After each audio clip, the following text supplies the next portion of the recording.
Willkommen. My name is Sean Huggins. I'm an American living in Germany, and on this channel, I'm looking to learn all about life in Germany and Europe in general through watching silly videos and stuff on the internet with you guys. So if you enjoy, consider subscribing. We got new videos every single day. And today's comment of the day comes from Legehenne01, and they say, amazing reaction. Thank you so much, dude. I appreciate you for the kind comment. Hope that you stick around for some more amazing reactions in the future. Just like today's amazing reaction. This is 9 more taboo, weird, or illegal things in America that are normal in Germany. Quite the title here, but if you haven't seen the first part of this video, I will link it in the description. There's basically another one of these talking about things that are not common in America that are common in Germany. And today we're going to do more of the same. So let's get into it. Hey folks, Austin here. I am back at it again with another Sellout America Germany comparison video. And before we start, it's important for me to note that while I will definitely make them during this video,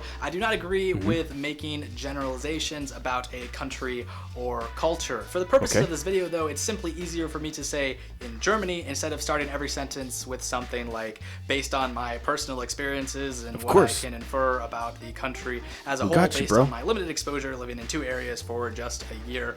Insert topic here. So first, I'm going to be talking about some things that people brought up in the comment section of my last video. First is going to be the Autobahn and how in Germany it doesn't have a speed limit, or at least certain sections of it doesn't have a speed limit. Of course, here in the US, we don't have any roads that don't have speed limits, unfortunately. The fastest you can go, and you guys are going to love this, is in Texas with a high of 85 miles an hour, which roughly translates to 137. 85 miles an hour is a lot more than most of America, though. The majority of America, the top speed limit is like 65 miles an hour probably. So 85 is actually quite a bit higher than that. But yeah, no area where there is no speed limit, unfortunately. Kilometers per hour. So the state that allows you to carry a sword in public also has the fastest. Yeah, Texas and Florida are just wild, wild states.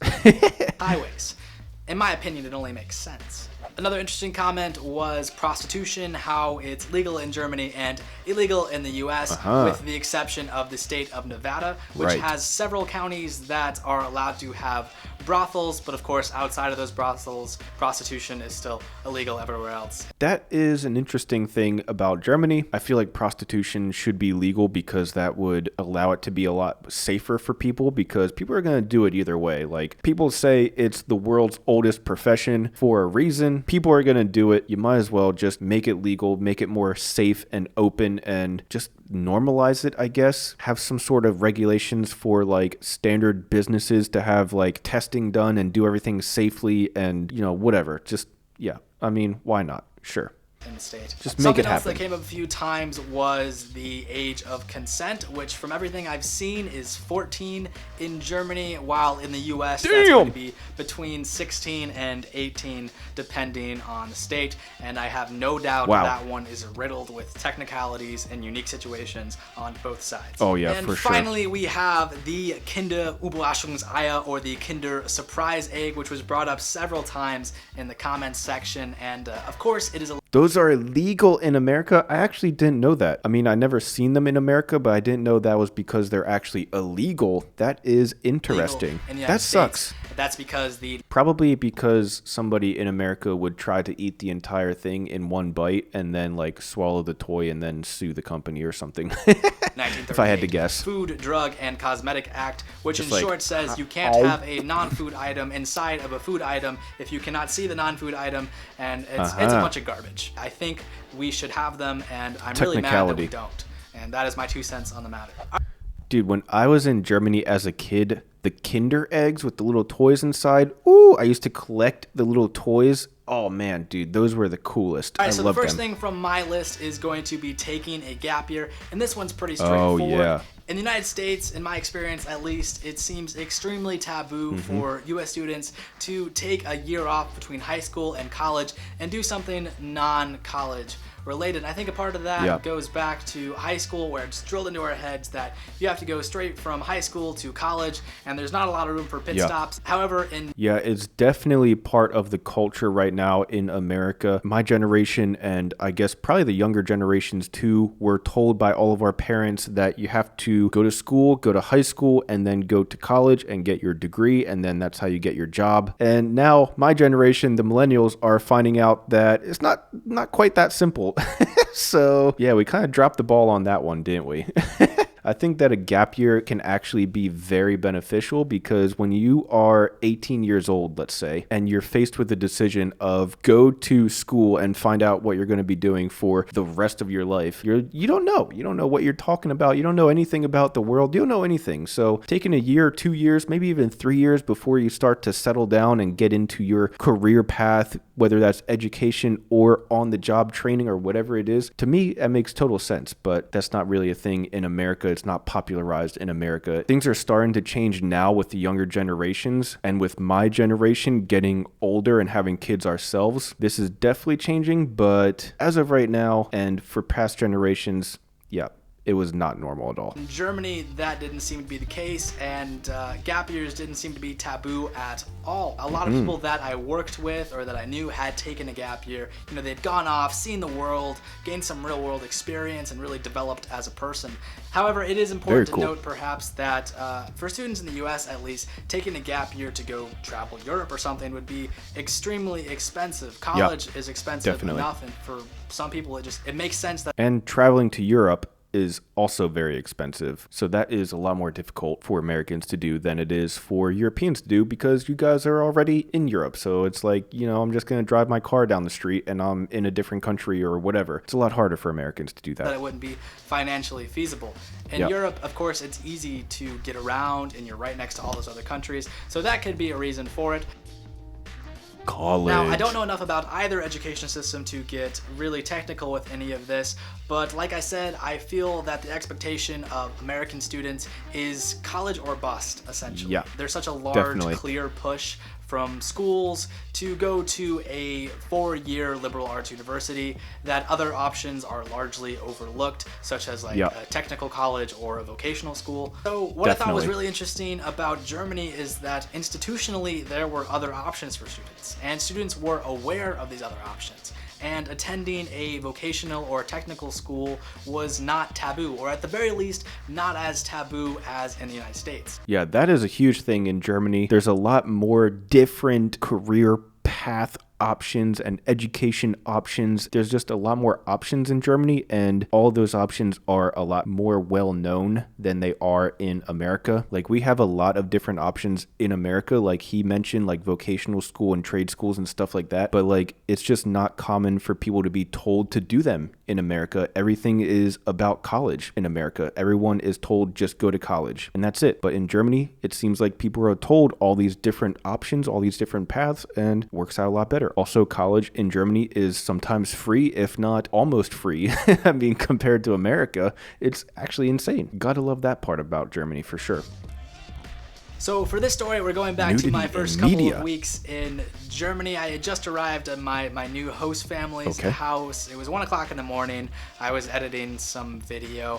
I had Comedy Central on while I worked in the background, and I leaned back in my chair to stretch, and I was probably right on the edge of the chair to the point where you were just perfectly balanced. And I looked over, and then bam, on the TV where big old penis Comedy Central used to be is now some kind of ad for a porn channel or something. I don't know. I was so shocked. Big old penis. Damn. To see this on what used to be Surprise Comedy Central penis channel that I actually... Surprise penis at 1 in the morning? Dude, that's crazy. Fell out of my chair and made a huge ruckus in the house in the middle of the night at my new host family's house. Of course, throughout the year, I got more used to seeing nudity, in public and magazines and on TV and stuff like that. It was so weird at first because that is something that is, very taboo and very uncommon in the U.S. Yeah, like, definitely you would never walk very to a train station uncommon. in the U.S. and, go to the magazine section that everyone can go and see, and the top couple magazines are like topless women. It's not something that would happen.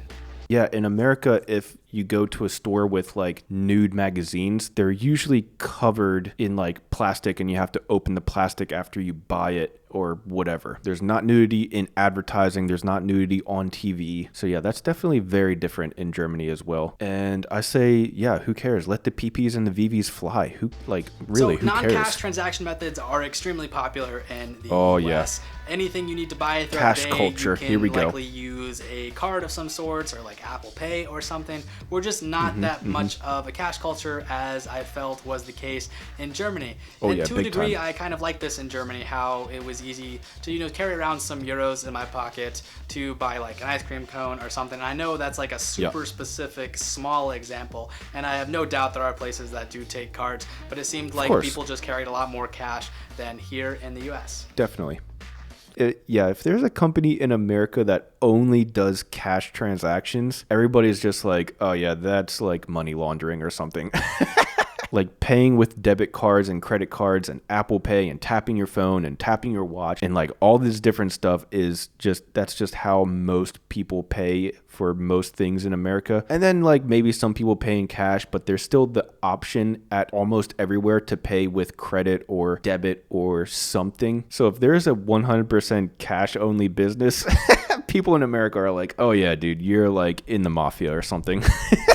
So this is something I find extremely interesting, and I don't know if this is true all over Germany, but I definitely ran into it quite often where I lived. Seems like it's getting a lot better in Germany from what I hear, but it's definitely still noticeably different being in Germany with the cash culture compared to America. It's not necessarily a bad thing, it's just different.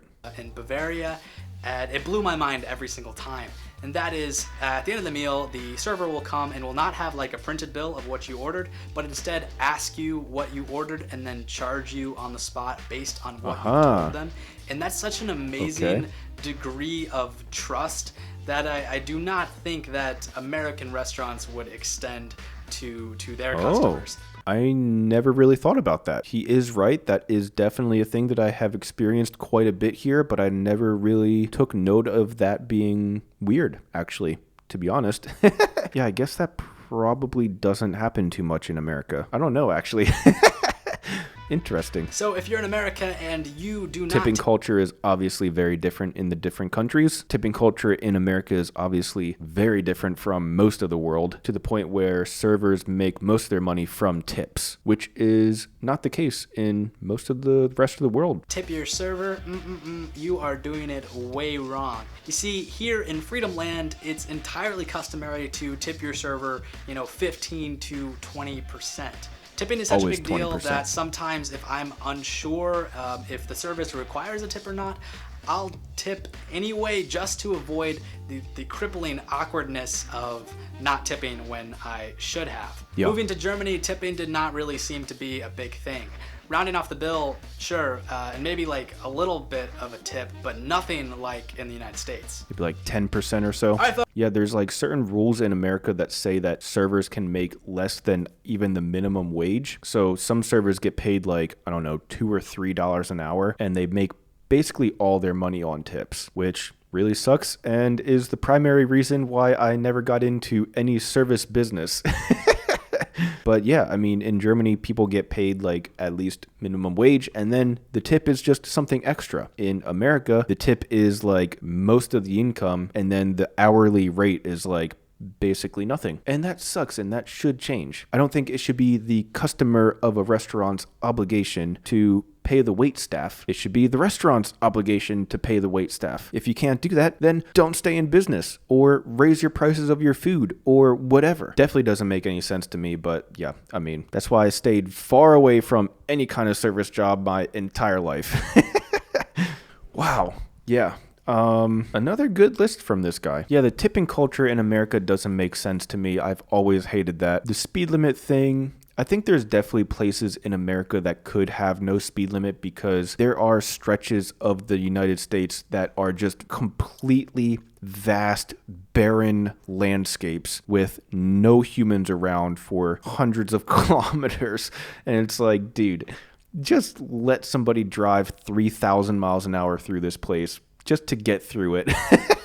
I'm talking about you, Ohio. Not most of America, but some areas would be nice. At any rate though, I'm curious what you guys think. Is there anything that you can think of that is not common in America or verboten in America that is totally normal here in Germany? Maybe we can add to this list. At any rate, that's all the time that I have for today. If you enjoyed, consider subscribing. We got new videos every single day. Check the links down in the description for all of my other social media, including my vlog channel. Thank you guys so much for being here, and as always, I'll see you guys tomorrow. Peace.